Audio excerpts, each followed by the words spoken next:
नमस्कार प्यारे बच्चों, लोगरिथम हमने पढ़ा था। लोगरिथम की डेफिनेशन के बारे में हमने बात कर ली थी कि लोग होता क्या है। लोग के बारे में बेसिक आइडिया हम लोग ले चुके थे। अब आ जाइए हम लोग पे बात करते हैं आगे लोग पे बात करते हैं। कुछ क्वेश्चंस ले रहा हूँ, छोटे छोटे क्वेश्चंस के बारे में हम बात करते हैं। एक दो क्वेश्चन मैं ले चुका था। नेक्स्ट आइए क्वेश्चन देखते हैं। देखो मैंने लिखा, मान लीजिए log बेस 8 और नंबर जो है वो मैंने डाल दिया 512।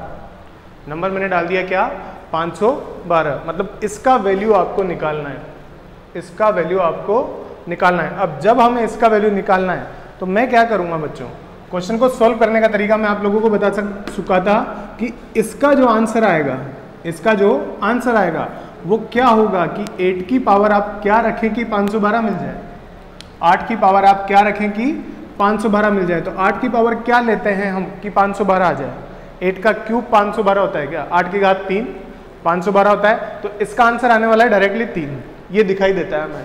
अगर आप इसे ऐसा मान लें, log बेस में 8 और इधर 512 और इक्वल टू मैंने रख दिया x समथिंग, मान लिया इसका आंसर क्या आएगा, x आएगा। जैसे ही मैंने ये log हटाया 8 क्या होगा, x के पैर पकड़ेगा और यहां से आपको ये क्या रिलेशन देगा, 512 इक्वल टू 8 की पावर x। इसे क्या लिख सकते हैं बच्चों, 8 की पावर 3 इक्वल टू 8 की power x implies x equal to में 3 बोल सकता हूं क्या, 8 इक्वल टू में x इक्वल टू में 3 आपको मिल चुका है क्या, बोले। नेक्स्ट क्वेश्चन में लेता हूं। नेक्स्ट क्वेश्चन अगर हम लें तो नेक्स्ट क्वेश्चन को इसी तरीके से अपन 2-3 क्वेश्चन ले लेते हैं। सेकंड क्वेश्चन देखिएगा, क्वेश्चन नंबर सेकंड मैंने लिखा log बेस समथिंग ले लेते हैं 3 और इधर ले लिया 81। इसका वैल्यू आपको पता करना है। तो 3 की पावर में मैं क्या ले लूँ कि आपको 81 मिल जाए। 3 की पावर क्या ले लिया जाए कि 81 मिल जाए। 3 की पावर 4 81 होता है, तो इसका आंसर डायरेक्टली 4 दिखाई देगा। चाहे तो आप इसे x मान के करेंगे तो ये देखिए 81 इक्वल टू में x, यहाँ से log जैसे हटाओगे ये जाएगा, पैर पकड़ेगा। 81 इक्वल टू में 3 टू द पावर x, इसे क्या लिख सकते हैं, 3 to the power 4 equal to 3 to the power x बनेगा। और यहाँ से आपको दिखाई दे रहा है कि x इक्वल टू में क्या आ जाने वाला है, 4। क्लियर है, बोल सकता हूँ बच्चों, बोल सकता हूँ क्या ऐसा। नेक्स्ट क्वेश्चन नंबर 3 हम देख लेते हैं। 3 समथिंग मैंने लिया log 25 बेस √5 है ना। अभी क्या करना है, इसका वैल्यू फाइंड करना है। तो मैं क्या बोलूं कि √5 की पावर आप क्या लेंगे कि आपको 25 मिले।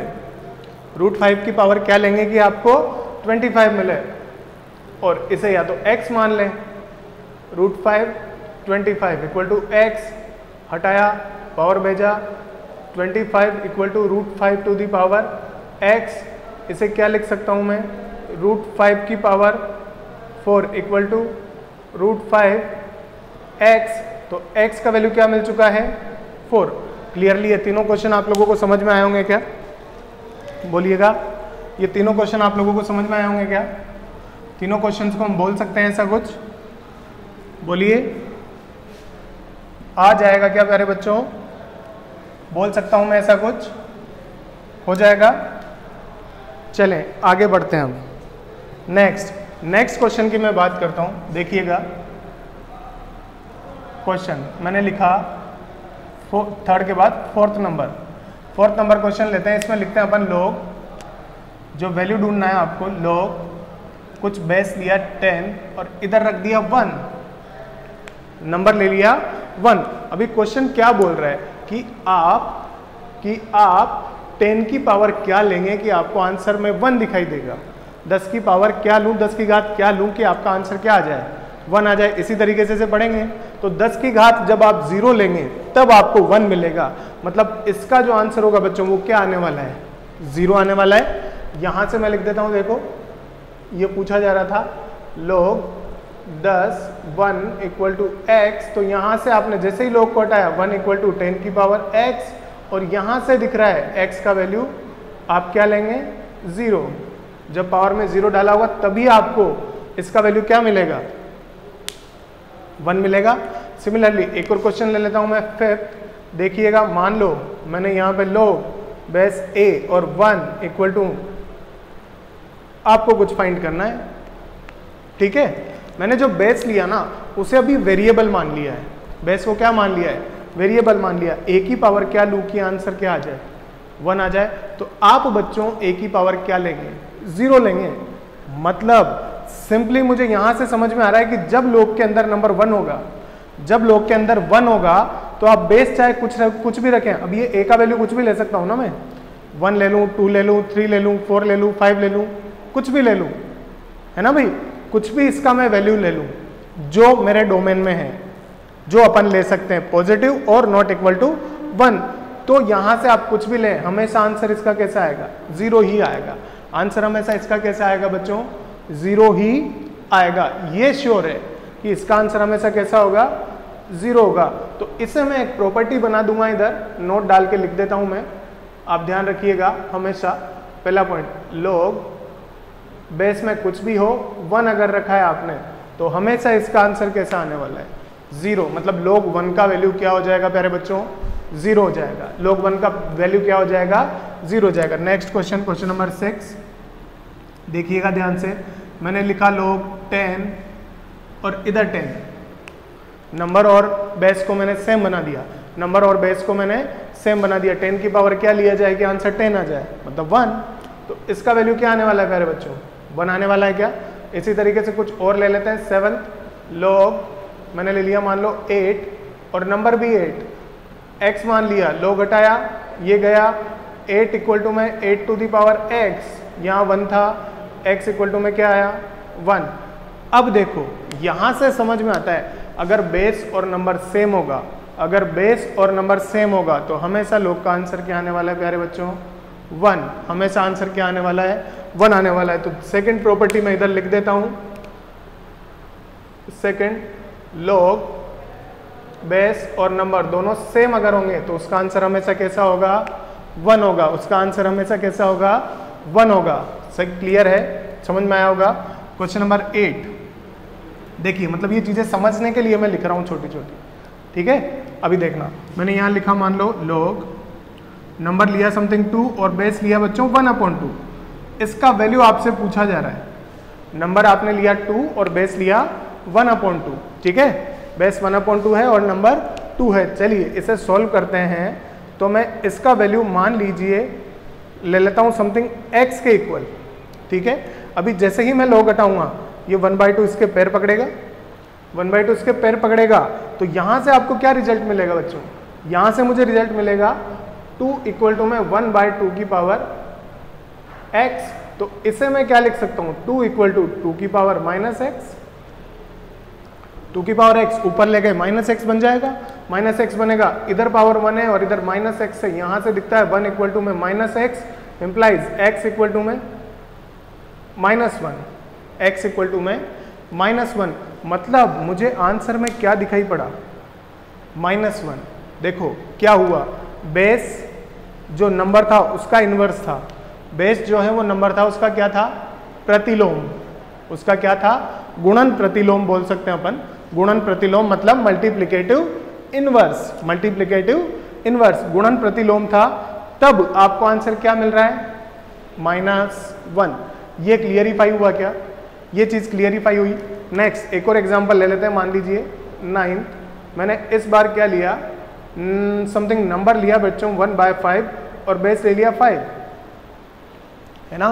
इस बार नंबर को मैंने 1/5 लेके बेस को 5 बोल दिया, नंबर को 1/5 लेके बेस को क्या बोल दिया है, 5 बोल दिया है। नंबर 1/5 लिया और बेस 5 लिया। तो अब अगर अपन यहाँ पे देखेंगे बात, अब अगर अपन यहाँ पे देखें कि इसका वैल्यू क्या आने वाला है, तो आप इसको किसके इक्वल बोल देंगे, 1/5 इक्वल टू x बोल देंगे, ये हटाएंगे 5 इधर जाएगा, 1/5 इक्वल टू में 5 टू द पावर x जो मिलेगा यहाँ से कैसा दिखेगा, 5 की पावर -1 इक्वल टू 5 की पावर x इंप्लाइज आपको x इक्वल टू में क्या समझ में आ रहा है बच्चों, -1।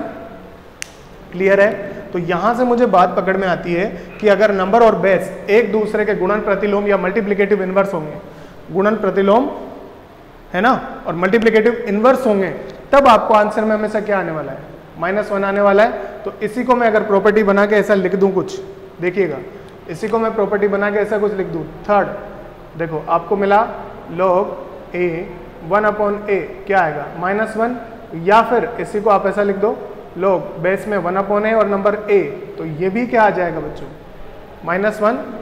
क्लियर है क्या? इतना कुछ आपको समझ में आया होगा? क्लियर है? बढ़ूं आगे, नेक्स्ट क्वेश्चन में ले रहा हूं, चलिए ध्यान से देखिएगा।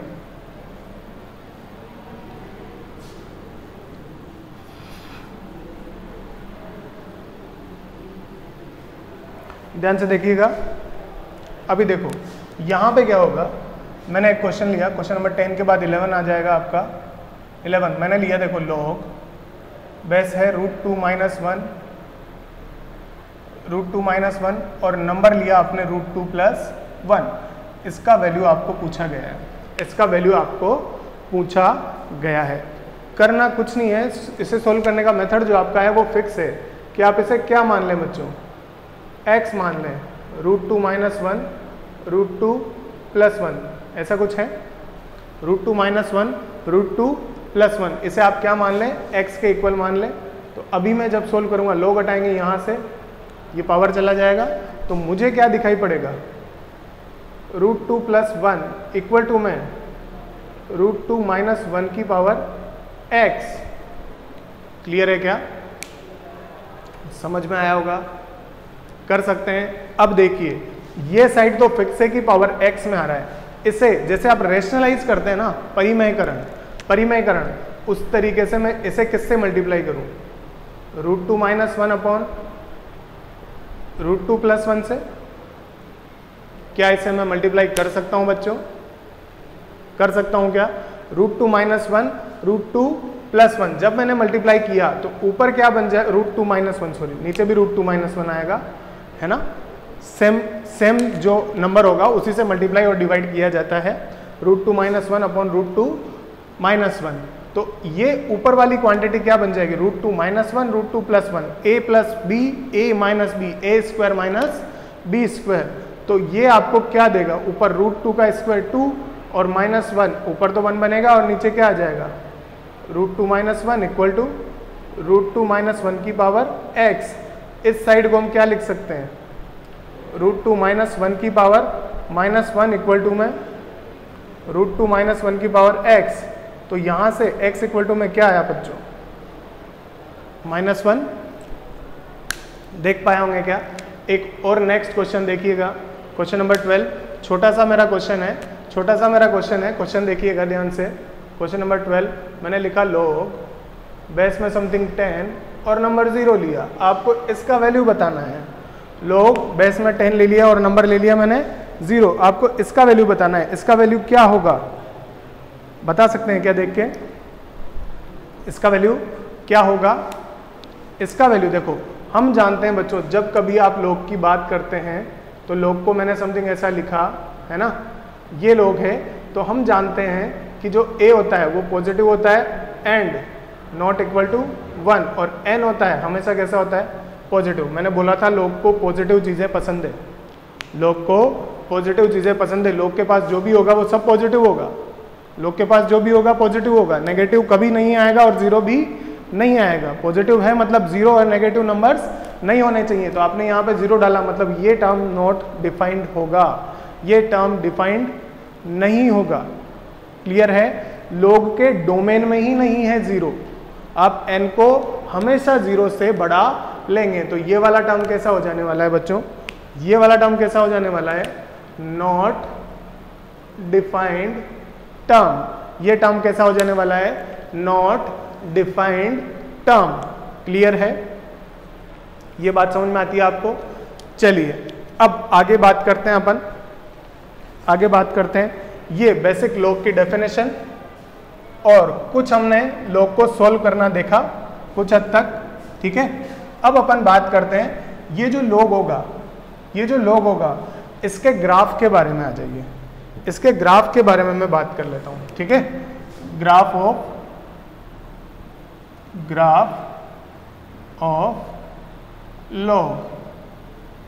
log के ग्राफ के बारे में बात करते हैं। देखिएगा y equal to log a और n, ये आप यहाँ पे x ले लेता हूँ नंबर को, है ना, एक्स और वाई एक्सिस में ग्राफ बनाना है तो एक्स ले लिया मैंने, ठीक है। अभी बच्चों मुझे पता है कि लोग का ग्राफ जब भी बनेगा तो आपको यहाँ पे एक्स को कैसा लेना होगा, पॉजिटिव।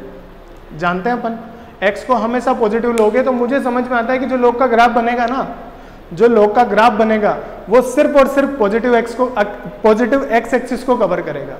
नेगेटिव एक्स एक्सिस पे ग्राफ नहीं होने वाला है। क्यों? क्योंकि लोग के अंदर आप पॉजिटिव नंबर ही डाल सकते हैं। क्लियर है क्या? तो नेगेटिव एक्स पे लोग का ग्राफ कभी नहीं जाने वाला है। क्लियर है? सिमिलरली ये जो ए होता है ना बच्चों, ए का वैल्यू जो होता है आप जानते हैं कि ए का वैल्यू कैसा होता है, हमेशा पॉजिटिव और नॉट इक्वल टू 1, पॉजिटिव होगा और 1 के इक्वल नहीं होना चाहिए। तो मैं दो केस यहां पे बना के चलूंगा।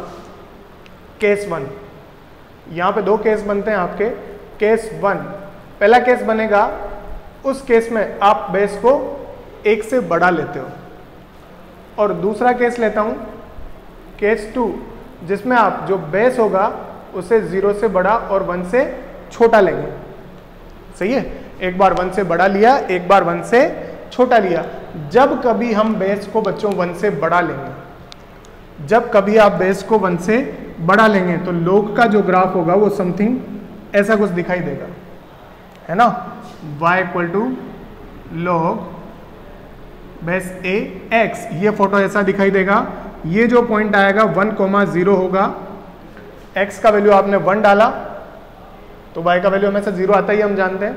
तो ये पॉइंट क्या आने वाला है, 1,0। और फोटो जो दिखा इंक्रीजिंग, नीचे से ऊपर बढ़ता हुआ फोटो आएगा। जैसे जैसे x बढ़ रहा है वैसे वैसे y भी बढ़ रहा है, ठीक है। सिमिलरली इधर बात कर लेते हैं अपन। इस केस में जो फोटो आएगा वो डिक्रीजिंग आएगा। जब बेस कैसा होगा, ये लॉग का ग्राफ है, लॉग बेस ax, और बेस कैसा है 1 से छोटा। ये पॉइंट सेम पॉइंट होगा 1,0, ये पॉइंट वही पॉइंट होगा 1,0। ये लॉग के ग्राफ है। दो केस बने हैं, एक में जब बेस 1 से बड़ा हो, एक में जब बेस 1 से छोटा हो। क्लियर है बच्चों? बेस 1 से बड़ा और बेस 1 से छोटा बोल सकते हैं क्या? अब इसके बारे में डिटेल में अपन चर्चा करेंगे नेक्स्ट लेक्चर में। ग्राफ के ऊपर मैं एक लेक्चर लेने वाला हूं, उस पर अपन इसके बारे में डिटेल्ड में चर्चा करेंगे। ग्राफ के ऊपर इस पे बेस्ड क्वेश्चन कैसे बनते हैं, क्या चीजें होती है, सारी बातें नेक्स्ट लेक्चर में करेंगे। क्लियर है? देखें आप। धन्यवाद।